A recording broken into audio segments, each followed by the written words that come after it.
Morning बच्चों, इस भाग में हम बात करेंगे कुछ परीक्षा उपयोगी महत्वपूर्ण प्रश्नों की और उनके उत्तरों की। कुछ 2 नंबर के क्वेश्चंस हैं, जैसे उसमें पूछा गया था पिछली परीक्षा में, फोटोन क्या होते हैं। फोटोन विद्युत चुंबकीय विकिरण के रूप में ऊर्जा की न्यूनतम मात्रा का उत्सर्जन या अवशोषण होता है, यानी ये ऊर्जा के पैकेट के रूप में होता है। ऊर्जा का सबसे छोटा जो बंडल होता है वो फोटोन कहलाता है। यानी विद्युत चुंबकीय विकिरण के रूप में ऊर्जा की जिस न्यूनतम मात्रा का उत्सर्जन या अवशोषण किया जा सकता है उसे हम फोटोन कहते हैं। यानी ये न्यूनतम ऊर्जा का बंडल है। इसको हम E बराबर h न्यू से प्रदर्शित करते हैं, जहाँ पे न्यू उसकी विकिरण की आवृत्ति होती है, h प्लैंक का नियतांक होता है और E उस फोटोन की ऊर्जा होती है।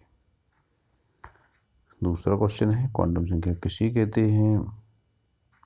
2 नंबर के लिए इसको छोटा सा ही लिखना है आपको। किसी परमाणु में स्थित इलेक्ट्रॉनों की ऊर्जा, चक्रण, उनकी स्थिति आदि की जानकारी के लिए प्रयुक्त संख्याओं को क्वांटम संख्याएं कहा जाता है। और जैसा कि आपको पता है, ये श्रोडिंगर तरंग समीकरण के फलन के हल के द्वारा ज्ञात की जाती है। ये 4 प्रकार की होती है। मुख्य क्वांटम संख्या, जो कि हमें बड़ी कक्षा को दिखाता है कि कौन सी कक्षा में है इलेक्ट्रॉन। दूसरा दिगंशी क्वांटम संख्या, जी हमें ऑर्बिटल बताता है कि कौन सी ऑर्बिटल में है। तीसरी है चुंबकीय क्वांटम संख्या, ये ऑर्बिटल के कौन सी खंड में है। और चौथी होती है चक्रण क्वांटम संख्या, ये हमें बताती है कि इसकी चक्रण की दिशा क्या है। क्लॉकवाइज है तो धन 1/2 और एंटी क्लॉकवाइज है तो ऋण 1/2। इसमें दूसरा क्वेश्चन है, जीमैन इफेक्ट क्या होता है। जीमैन प्रभाव क्या होता है, आपको पता है। जब स्पेक्ट्रमी रेखाओं को स्थिर चुंबकीय क्षेत्र से गुजारा जाता है तो स्पेक्ट्रमी रेखाएं छोटी छोटी पतली पतली रेखाओं में बढ़ जाती हैं। इसको जीमैन प्रभाव कहते हैं। अर्थात चुंबकीय क्षेत्र में स्पेक्ट्रमी रेखाओं के विभाजन विपाटन को जीमैन प्रभाव कहते हैं। एक क्वेश्चन पूछा गया था, परमाणु एवं आयतन में अंतर। तो ये क्वेश्चन तो वैसे ही था, मैंने कुछ स्पष्ट नहीं था। तो आपको पता होना चाहिए परमाणु क्या होता है। छोटी छोटा कण होता है जिसको आप विभाजित नहीं कह सकता, शांत अवस्था में नहीं रह सकता, लेकिन रासायनिक क्रिया में भाग लेता है। तो ये तो पढ़ लेना। कक्षा और कक्षक में अंतर, यानी ये काफ़ी महत्वपूर्ण प्रश्न है। 3 नंबर में ये पूछा जाता है,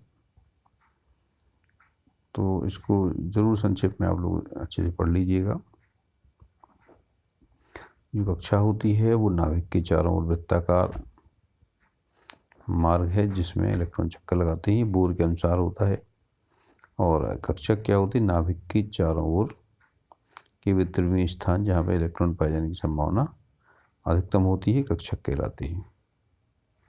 और जो कक्ष है वो क्या दिखाता है, हमें समतलीय गति बताता है कि नाभिक की चारों ओर समतल में गति करते हैं इलेक्ट्रॉन। ये हमें कक्षक हमें त्रिविमीय गति को बताता है। सभी कक्षक वृत्तीय कक्षाएं होती हैं, माने सभी कक्षाएं वृत्तीय होती हैं, जबकि कक्षकों की अलग अलग आकृतियाँ होती हैं। एस गोलाकार होता है, पी डमरू के आकार का होता है, डी द्विडम्बलाकार होता है। इस तरह से उनकी अलग अलग आकृतियाँ होती हैं। इनमें कोई 3 अंतर देना है। इसमें एक कक्ष में इलेक्ट्रॉनों की अधिकतम संख्या 2n² तक हो सकती है, जबकि कक्षक में अधिकतम संख्या केवल 2 हो सकती है। कक्षा की अवधारणा अनिश्चितता के सिद्धांत पर आधारित नहीं है, जबकि ये कक्षक की अवधारणा अनिश्चितता के सिद्धांत पर आधारित है। कक्षा में दैशिक लक्षण नहीं होते हैं, जबकि कक्षकों में दैशिक लक्षण होते हैं, क्योंकि S केवल अदैशिक होता है, बाकी P में दैशिक लक्षण होते हैं, D में दैशिक लक्षण होते हैं। S, P, D ऑर्बिटल्स की आकृतियों का प्रश्न भी महत्वपूर्ण है। ये भी कई बार परीक्षा में पूछा गया है, तो आपको बता देना है। X कक्षक की आकृति गोलाकार होती है, यानी ये सभी अक्षों की दिशा में सममित होता है। और पी कक्षक की आकृति कैसी होती है, डंबल के आकार की होती है। इनको हम एक साथ तो ऐसे दिखा सकते हैं, ये तीनों अक्ष दिखाई दे रहे हैं एक्स वाई जेड, इनकी ये परंपरा है आपकी कि एक्स दिखाते हैं, ये वाई ये जेड। तो ये तीनों अक्ष की दो दो पालियाँ होती हैं, उनको अलग अलग चाहें तो अलग अलग भी दिखा सकते हैं। एक्स, ये हो गया एक्स, ये हो जाएगा वाई और ये हो जाएगा जेड। तो एस ओ पी की आकृति होगी। डी की आकृति भी पूछी जाती है परीक्षा में। डी की आकृति दो डमरू के आकार की होती है और डी कितने प्रकार के होते हैं, 5 प्रकार के होते हैं। इसमें D X Y, D Y Z, D Z X और एक होती है D X square, Y square और एक होता है ये डी जेड स्क्वायर। इस तरह से इसमें 5 आकृतियाँ होती हैं।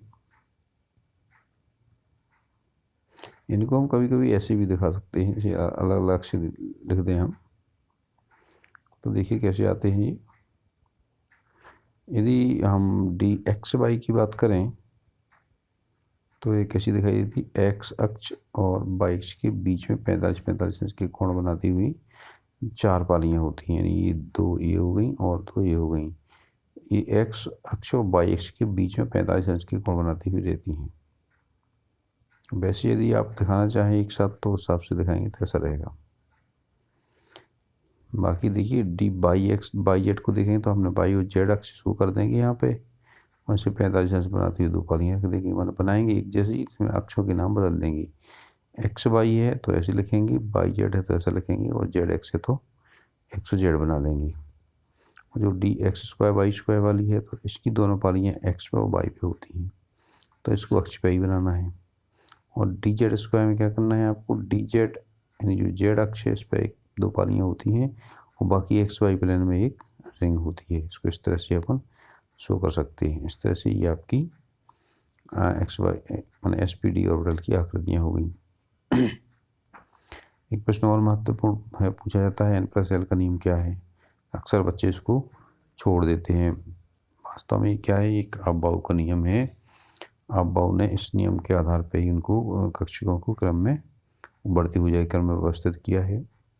और इस नियम के अनुसार जिस कक्षक के लिए n+l का मान कम होगा उसकी ऊर्जा कम होगी, और जिसके लिए n+l का मान अधिक होगा उसकी ऊर्जा अधिक होगी।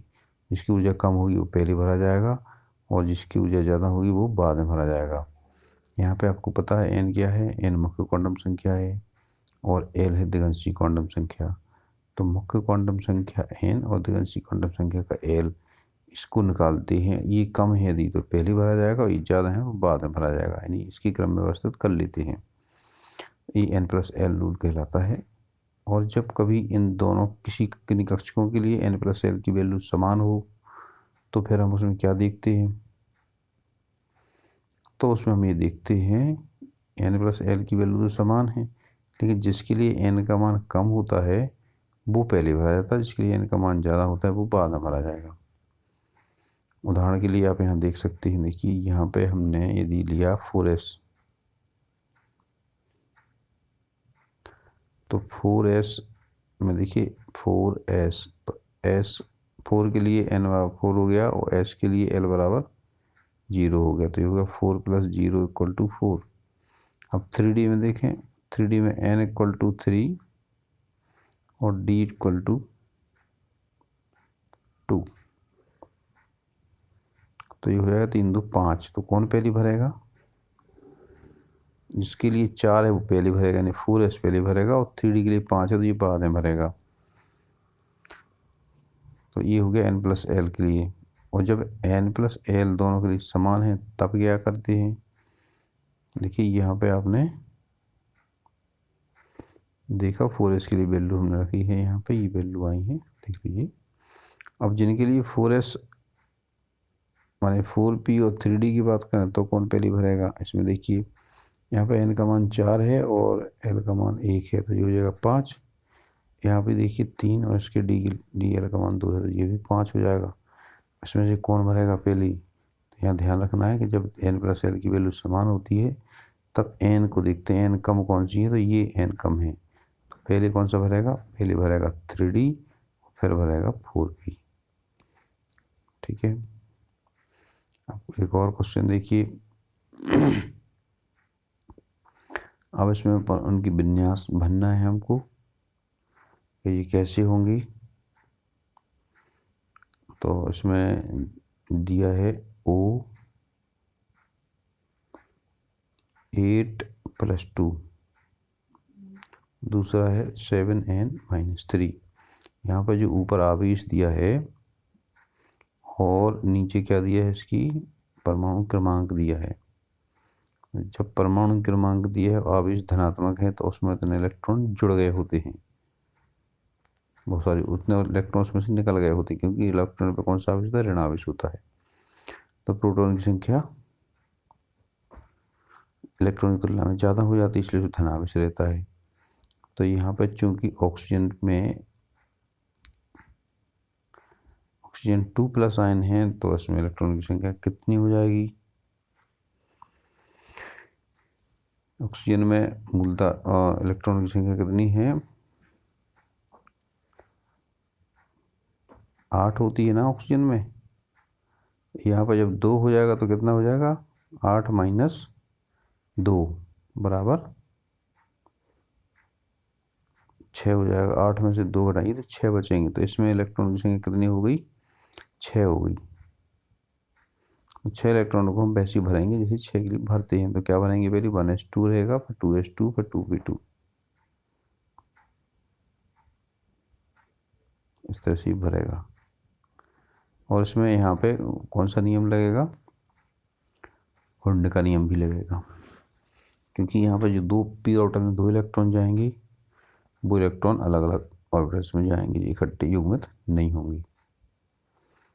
दूसरा है 7n-3, 7n-3, तो यहाँ पे n = 7 है, चूँकि -3 यानी 3 इलेक्ट्रॉन ज़्यादा आ गए इसके पास, तो टोटल इलेक्ट्रॉन कितने हो गए इसके पास, 7 और 3 10 हो गए। तो हमें 10 इलेक्ट्रॉन भरना पड़ेंगे। आप बाउ के नियम से इसको भरिए। ये नियम क्या हो गया आप बाउ का, इसकी क्रम क्या रहेगा, 1s, 2s और 2p। तो 1s में 2 हो गए, 2s में 2 हो गए, वो 4 हो गए, और 2p में कितने हो गए, 6। क्योंकि 10 चाहिए ना, तो 6 जी जाएंगे, तो 6 भी यहाँ पे हम और उसका हुंड का नियम भी मान लगा देंगे। यहाँ पे पहले एक एक भरेंगे, फिर हम युग्मित करेंगे, तो 10 तक जब पहुँचेगा तो ये पूरे युग्मित हो जाएंगे। और O8 में कितने हैं, तो O8 को ऐसे भरेंगे हम। यहाँ पे आपका फिर यहाँ पे आपको हुंड का नियम लगेगा, पहले 2 इसमें भरेंगे, फिर 2 इसमें भरेंगे। अब P में बचे कितने, 4, तो 4 के लिए पहले एक एक भरेगा तीनों में, फिर इसके बाद युग्मित होगा एक, तो एक युग्मित होगा और बाकी 2 युग्मित होंगे। इस तरह से हम इलेक्ट्रॉन की विन्यास भर सकते हैं। अगला प्रश्न देखिए, 3D कक्षक में से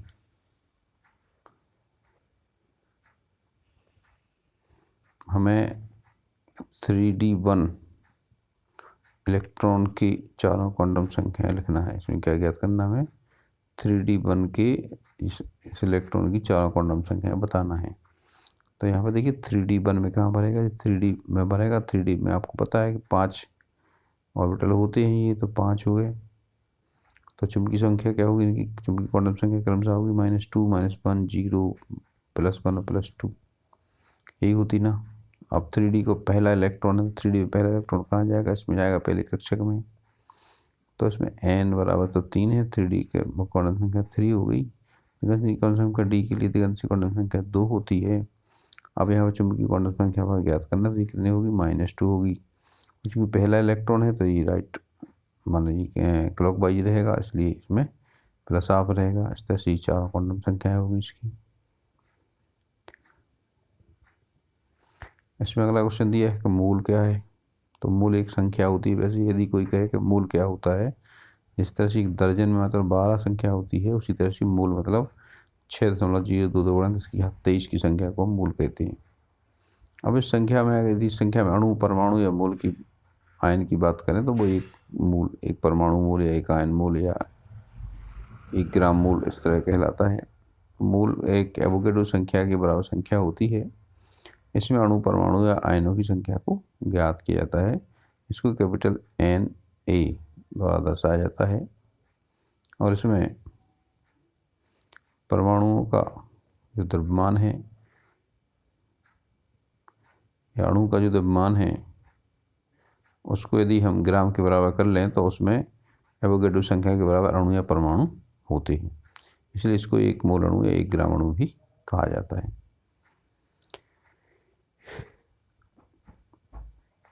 इस तरह के प्रश्न भी पूछे जा सकते हैं। एसपीडी कक्षकों के लिए एल एम के मान बताइए, संभव मान कितने हो सकते हैं एल एम एस के, तो ये भी आप यहाँ पर लिख सकते हैं। एस कक्षक आपको पता है चूँकि गोलाकार होता है और एस कक्षक में उपकक्षक नहीं होता है, तो एस के लिए एल बराबर तो 0 है और इसके लिए एक कक्षक हो तो एम बराबर इसके 0 रहेगा और एस के लिए इसमें 2 बन सकते हैं, प्लस हाफ और माइनस हाफ, 2 इलेक्ट्रॉन हो सकते हैं। एक का धन 1/2 होगा जो राइट क्लॉकवाइज है और जो एंटी क्लॉकवाइज होगा उसके लिए एस का मान ऋण 1/2 होगा। पी कक्षक के लिए कितने संभव मान है, तो आपको पता है पी कक्षक में 3 उपकक्षक होते हैं, इसके 3 पार्ट होते हैं, तो चुंबकी एल बराबर तो 1 हो जाएगा पी के लिए, चुंबकी क्वांटम संख्या उसके लिए 3 हो जाएंगी, -1, दूसरी 0, तीसरी +1। इस तरह से इनकी वैल्यू हो जाएगी और एस की वैल्यू आपको पता ही है, धन 1/2 और ऋण 1/2 सबके लिए होगी। 3 इलेक्ट्रॉन के लिए हो सकती है ये धन 1/2, 3 के लिए ऋण 1/2 हो सकती है। अगला है डी के लिए, तो डी में आपको पता है एल बराबर 2 होता है डी के लिए और चुंबकीय क्वांटम संख्याएं के लिए इनके 5 उपकक्षक होते हैं, इसलिए उनके 5 मान होंगे। 5 मान कौन से होंगे, -L2 + L, ऋण 2 से धन 2 तक लेना है आपको, तो ये ऋण 2, ऋण 1, 0, धन 1 और धन 2, इस तरह से 5 इसमें चुंबकीय क्वांटम संख्या के मान होंगे और एस के मान पता ही है आपको, धन 1/2 ऋण 1/2 होंगे। कुछ और प्रश्न है, इनको हम अगले भाग में देखेंगे, बाकी आप इसकी जो PDF है वो आप देख सकते हैं। इनको विस्तार से हम अगले भाग में बताएंगे, आप अगर चाहें तो उसको पॉज करके वो आंसर्स को देख सकते हैं, समझ सकते हैं। बाकी हम इसको आपके नेक्स्ट भाग में इसको बताएंगे।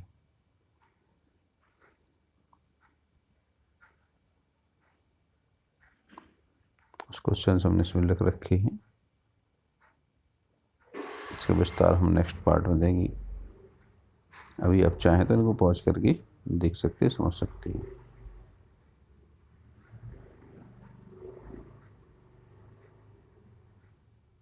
चलिए, ये हो गया आपका अंतिम पेज, इसको भी आप देख लीजिए, वैसे हमने ये बता दिया है पहले।